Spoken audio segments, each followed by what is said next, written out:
a lo largo de todos estos años hemos tenido ya un montón de alumnos que han hecho sus trabajos fin de máster en madera,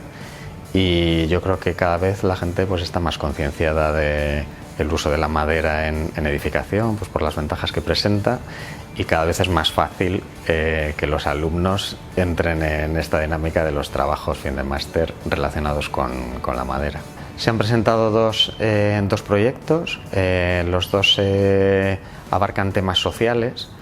que yo creo que es otra de las cualidades que cada vez vemos más en los alumnos, que están más concienciados de estos temas sociales. Uno de ellos estaba relacionado con la accesibilidad, que es el que ha ganado, que es el proyecto de Miguel,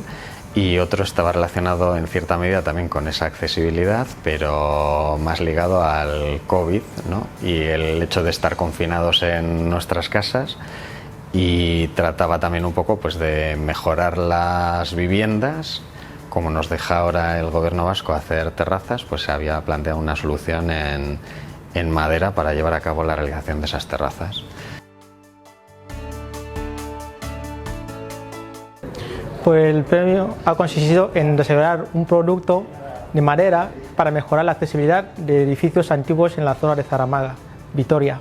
En la solución constructiva el procedimiento sería eliminar la escalera antigua de hormigón, instalar una escalera nueva de madera prefabricada, es decir,